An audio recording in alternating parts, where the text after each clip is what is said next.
So some days ago, I saw this story online where apparently Rick Ross was having sex with a babe and he passed out. Now the babe, not knowing that he had passed out, thought that he had died and actually started crying. And the minute I saw this story, I was kind of intrigued because I wouldn't be crying. I'd probably be proud of myself. I'd be extremely happy, not because I killed somebody, but because at that point, you already know the kind of benefits that come in. And if you don't know the kind of benefits that you can get from that, I will explain it in a second. But first,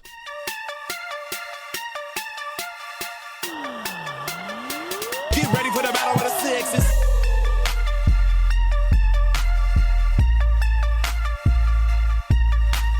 I want you to think of the idea that you screwed Rick Ross to death. Like, just for a second. And not just about the part that you can come out and say that you have killer pussy. No, you don't even need to go there. Like, just think about the possibilities that can come from it. When you look at the number of women that usually talk about how they think they have such great pussy, this is actually the kind of pussy that we need.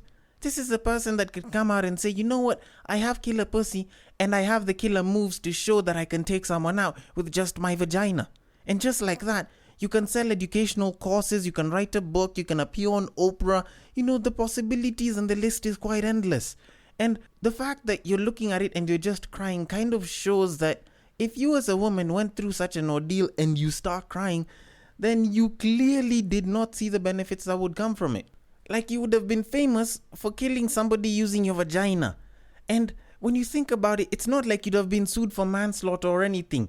It's just a situation of, natural causes and shit. And on top of that, you get famous. You get the sponsorship deals, the vaginal creams, the skincare routines and shit. Maybe you can say that it wasn't just the vagina, your face contributed to it as well. Maybe you were ugly or some shit. I don't know. I don't care. Like, you could have gained so much from such a thing. Even then, when you look at how people usually get famous in this day and age, you will not have had to pick up a camera, get naked, post nudes, leak your nudes. You wouldn't even have to get onto TikTok and try and form some silly dance trend just for you to become famous. Like, that shit would have made her famous without even having to be famous from the get-go. Like, damn. I personally find her kind of reaction to be highly disappointing considering the kind of benefits, and frankly quite comical. And you don't necessarily have to think it's just funny for me. Even the horse himself actually said the apparent thing. Let me even put the clip for you where he admitted to the entire thing right here. I was having sex before and I woke up and the girl just next to I'm done. Oh, man. I'm still here.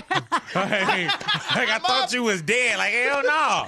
I'm ready. Let's Like, go. girl, I done killed you. That's that Testanex, baby. Calm down. Everything Damn. straight.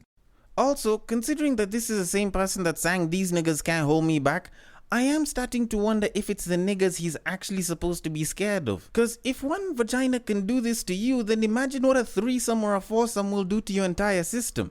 Like, you'll actually be put dead in the ground for real.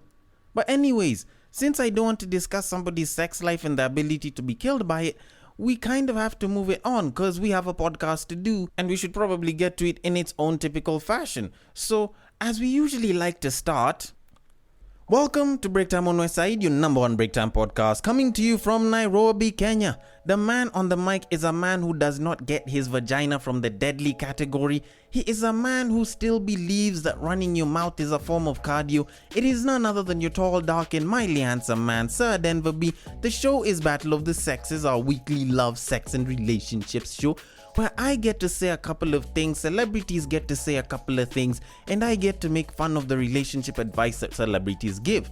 Because when you kind of think about it, Saweetie was the same person that said that if your man does not buy you a Birkin, then leave that guy. Guess what? Even after the Birkin, she still left that guy. So in a sense, I don't think the Birkin helps. Now this is the same situation with Derek Jackson, who spoke about, making sure you stay true to your woman and you treat them right and, you don't handle their bill, then you handle their bill. Well, he just so happened to be the person that did not treat his woman right. And guess what? Infidelity happened. And guess what? Apparently now the wife is coming back with the armor of so-and-so, claiming that, she will be able to beat us with so-and-so, while she still has a bonnet on her head. But anyways, we can always leave that one aside because we have an actual topic that we need to discuss. But before we get to that though, I do want to talk about the environment for a second. And yes, I know the environment is nothing that is really related to this podcast per se, except that our male private parts might actually be shrinking due to pollution. Like, it's actually a thing. And apparently, according to Dr. Shanna Swan, a professor of environmental medicine and public at NYC's Mount Sinai Hospital, explaining that based on her research, private parts are getting historically smaller due to manufacturing byproducts. Now, she does go on further to talk about the substance that causes this, which is known as phthalates, and they are chemicals created in the production of plastics, which when exposed to the human endocrine system screws with the natural hormone process, a dynamic that she says is affecting our reproductive organs. And I kind of have to think about this for a second and just say, if there was a time when people are supposed to be told that using a sex doll is a bad thing, this would be a pretty good time, considering that some of them are actually made with plastics. And to kind of think about it, I don't really want to say it, but you pretty much being told that your ancestors had bigger dicks than you and you're failing the people because you're screwing with the environment. And to be honest, that feels like a diss, not from your ancestors, but from the environment. Cause when you kind of think about it, your lotion bottles are made of plastic. The dildos that some of you gay people use are made of plastic. You look at some of the pocket pussies from back in the day, a lot of them were probably made with a little bit of plastic inside. And you kind of look at it, it's like the environment is trying to appeal to us men to come out and help the environment itself and take care of it, because we know for a fact that in this day and age, dick size is actually a pretty big thing. Regardless of whether you're 40 or 20 or 19 or even 12, if you're told that you have a small dick, it suddenly affects you in a certain way as a guy. It reduces your self-esteem to a very, very low level. It's pretty much the me equivalent of when you're trying to hit a babe and shorty just turns around, let's say you're hitting it from the back, or even if you're hitting it from the front or the side or some shit, and looks at you and is like, is it in yet? Like, that shit demoralizes the crap out of somebody to the extent where they don't even think their fingers are gonna be enough. Trust me, I'd probably know. As someone who's probably conversed with the people from the Small Dick Association, I probably understand some of the queries and problems that come with such things, which is why at some point I did want to suggest the 1-inch special, which doesn't really involve that much. It's pretty much just, the lady giving a guy head, and instead of her trying to grasp the entire thing with her whole hand, she just decides to hold that little thing, that 2 inches, like a cigarette or like a blunt, so that it can give it some level of meaning. So that the guy won't feel insufficient because there's other fingers that clearly can't grasp onto anything. Because those of us with an inch and a half, and 2 inches have been suffering quite a bit. And as someone that speaks for some of these people, I will continue to state that we should probably take care of the environment. Because there's the rest of you guys that clearly have the right size. You clearly have the size that meets and exceeds the expectations of women. And we wouldn't want you to fail and end up on this side where you have an insufficient balance of below 2 MB. Just saying. So fellas, if there is another wake-up call that you require from anywhere else to actually start taking care of the environment, then I'm gonna give it to you very, very well. At no point will you ever feel more low self-esteem than when you are using your pelvis, you are breaking your back, you are using all of your posterior muscles as well as your core to hit it from the back, to hit it from the side, to hit it from anywhere. And then after all of that, after all the effort that you have put in, this babe turns around and looks at you blankly and simply asks, is it in yet? At no point will you feel lower self-esteem than that. Now because of that, go and take care of the environment, try and eliminate plastics and find something that's a little bit more biodegradable. And just like that, I think I have helped the environment to tell men to actually try and take care of it a little bit more. Trust me, this is one of the things that will probably speed up legislation in the future. Because at no point will guys say that they're okay with having a small penis. Not unless if we're talking about someone that has like 12 or 14 inches worth of dick. Then at that point, then we probably need to start discussing different matters, which should involve how it is that we can make your penis smaller. Because not only are you making it bad for us small dick niggas, you're probably not getting the full nice sexual experience of putting the entire thing in. Not unless if you're destroying somebody's uterus, which by all means, I think that should be a form of assault and violence. But then again, it's her body. She was the one who kind of decided to let all of it go in. And also, a lot of women have been protesting and saying that a man cannot have an opinion or comment on a woman's body. So I wholeheartedly step away from that bit and choose to move it on to our main topic of today. But before we do that though,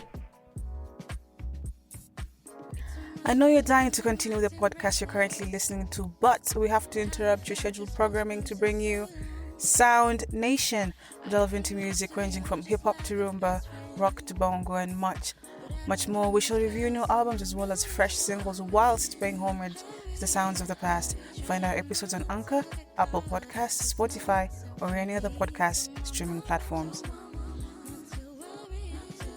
now moving it on. So, a couple of weeks ago, one of y'all happened to send me a very interesting article which talks of a new study which just so happened to find out that women are happier in affairs than men. And before I get into it, I need to start by giving a shout out to the person that sent this. Mad shout out to you, Zena. And now that that's been handled, I can move it on and start by saying that Dr. Alicia Walker, an assistant professor of sociology at Missouri State University, recently authored a study that found that many women who use Ashley Madison share these actual sentiments. Now, for those of y'all that don't know what or who Ashley Madison is, don't worry, it's not a person. It's actually a site that is supposedly or was supposedly built for married couples to kind of intermingle and have affairs with each other in a sort of secretive way so that the partner doesn't know. Think about it as Tinder for couples, or at least Tinder for married people in a sense. And according to the people from this site that the doctor just so happened to survey, a lot of the women who happened to be on this site reported that they had increased life satisfaction at a higher rate than cheating men did. And to kind of think about it, well, it's a bit hard to kind of accept such a thing. But she does go on to state that females having affairs are more likely to be more happy than men. And she does call it the monogamy malaise, and she continues to state that existing research shows that the longer women are in a sexual relationship, the more their desire drops over time, and they become less and less interested in having sex with their partner, or at least with their primary partner. However, if they take on a new partner, their sexual desire returns to its previous high level. And to kind of look at it, well, I do kind of have to state that with that being said, it is probably true.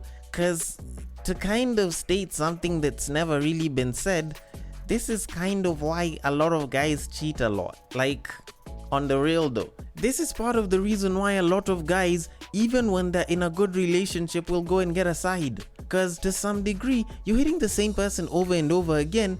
It's like you're pretty much reading the same book cover to cover all the time. No matter how interesting it is, at some point you will kind of lose interest. And normally people will talk about, oh, you have to reinvent what you do in the bedroom, you have to learn to love each other again and start trying to be more experimental and shit. But it's not like everyone's built that way. So in a sense, it does kind of justify why a lot of guys cheat as well. Because last Sunday, I happened to go for a birthday party of a friend of mine's kid, and while I was busy sitting with a couple of old guys, they were talking about how back in the day when they were really young, they used to be taken to the pub by their old man, and they'd probably be given a soda, and maybe once or twice they'd be allowed to sip beer. And while all of that's happening, the old man is with his friends, they're chilling, chatting about shit. At some point, the old man would call the waiter and ask the waiter to buy for some lady that's somewhere at the corner a certain drink. And at some point, that lady would sometimes get up, go sit on his lap, and then they talk. Maybe she has friends and they go sit on all these other guys' laps and shit. And while it looked bad, the father would pull the son close and simply just tell them nicely, yo, what we're doing is simply having fun.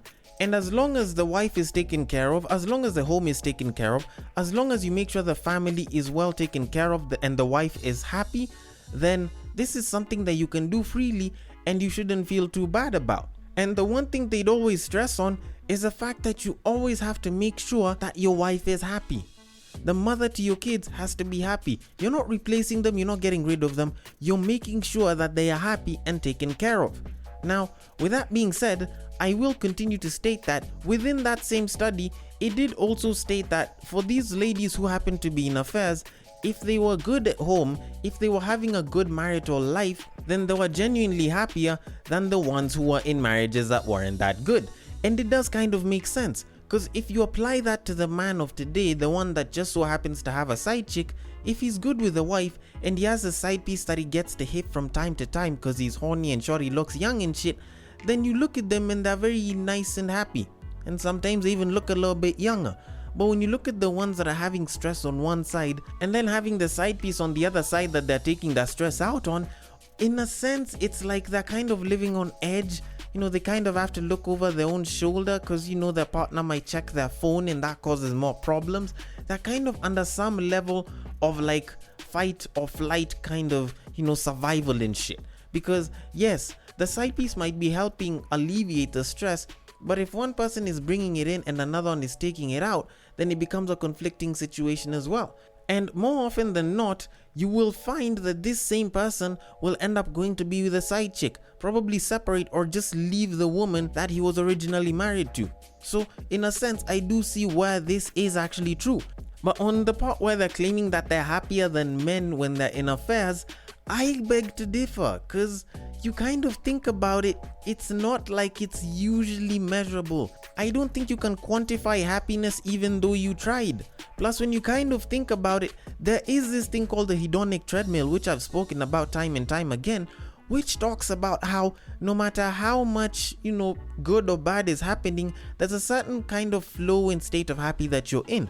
Now, if you receive pleasure, it'll kind of go up a little bit, but it'll come back down. If say you move from making 20,000 to making 20 million, it'll shoot up, but it'll come back to a certain normal. And yes, maybe you can be happier, but it's only by a certain small amount. It's not like it actually shoots up that much. And ideally, I'd probably say these women are just happy. But you kind of think about it again, these are the same women whose phones wouldn't be checked by their husbands, so they can freely have their cake and eat it in a sense. Because when you think about it, when a man is cheating, when a man is going out of his way to get into an extramarital affair, the person kinda has to be a little bit cautious of how it is that, his phone and his movements kind of are. Because the way women are wired, they like to concentrate on the details. It's part of the reason why telling a woman you look good and you look good today has two very separate reactions. One will be taken as a compliment, one can be taken in a very offensive manner. While with guys, we focus on the big things. We like to focus on the bigger picture, such as, how's the family doing? Is everything taken care of? How's work? Is it good? How's school? How are the kids? How are you feeling? If all of that is kind of taken care of, then we never really bother to look for details such as, has she been texting on the phone a little bit more? Is she nagging me a little less? Of which, if she is, then I'll probably definitely be happy. So in a sense, I'll probably not be very good at pointing out when my woman is cheating on me. Not unless if there are blatant problems that are occurring from that, which could spell that she either is being sloppy at the entire thing, or she genuinely does want to leave this man. So it's like she's kind of leaving the clues so that she gets busted, and then the separation can happen in a quote-unquote natural way. So I can actually understand that women can be happier because they don't have to look over their shoulders and play all secretive as opposed to guys. But much as I would like to agree and kind of let this whole story kind of die down, I do have a bit of a situational issue here. And it involves a lot of the things that I usually talk about when it comes to infidelity. Time and time again, I've said, by the time your shorty is cheating on you, by the time your woman is cheating on you, there's a pretty good chance that relationship is dead and in the water. So if she is cheating on me with somebody else, no matter how much I might think that, she's probably happy and shit, there's a pretty good chance that she doesn't love me no more. And while she might choose to stay along for the kids, at some point she might actually still choose to leave me, because you kind of think about it, when it comes to cheating, the worst part isn't necessarily even just the sex, but the fact that they might actually find a side piece, whether guy or woman, regardless of which gender it is and who it is your partner is, who they end up having some feelings for and possibly falling for. And that's where this whole thing of having a second marriage or having a second family pops in. And yes, with women it doesn't necessarily work that way. The worst that'll happen is she'll end up having kids that you think are yours but are for another man. And to some degree, I feel as though that's still a bad thing. Whether she leaves you, whether she doesn't leave you, the mere fact that she's cheating and such a thing might happen puts it in the crosshairs and makes it look like it's such a bad thing. And maybe it's not such a bad thing for everyone, because you kind of think about it. The husband goes, smashes his side piece, comes back, he's happy. The lady goes, smashes her side piece, comes back, she's happy. The both of them go to bed together. They have their secrets, but they'll still smash and still be happy. And because they have those connections, because they can manage to alleviate some of the stresses that come with life on their side pieces, then they'll most probably be very happy together. And if one partner is fairly deficient in the bedroom department, or say you have a partner who just doesn't cater towards your needs in the bedroom, having an extramarital partner like this might actually seem like a very, very good option. So in conclusion, I do have to state that this study does carry quite a bit of sense, and I am inclined to actually agree with what exactly it is that it says. The only issue is, much as I might want to agree with this whole thing and kind of state that, oh, okay, women can go ahead and cheat and shit, there is a provision where such a thing actually happens, and it happens fairly well. And that provision is called an open marriage. So instead of cheating, have an open marriage and things will be a hell of a lot better, because at least the both of y'all know that you're screwing other people, but you still love each other. Because at the end of the day, cheating will not solve the problem that is the issues in your relationship. And as the study actually concludes, for the women that spoke about this, satisfaction came when they left their crumbled relationships, met somebody new, and were able to start over. And just like that, I will tell you, if you have a problem with your relationship, then you either sort it out as the two of you, or you leave the relationship. You don't necessarily have to cheat. But if you do feel like you will be happier canoodling with people other than your actual partner, then make it an open relationship and see the benefits, and probably you'll see if you're really into that whole thing or not. But either way, I want to know your thoughts on this. The DMs are open. On Instagram, it is at Breaktime on Westside. On Facebook, it is also at Breaktime on Westside. And on Twitter, if you want to slide into my personal DMs, it is at Bagaka the D. Thank you so much for listening all the way till the end. And if you are listening on Castbox, feel free to drop your thoughts and comments below, and I will attend to them accordingly. And I will catch you guys on the next break. Take care.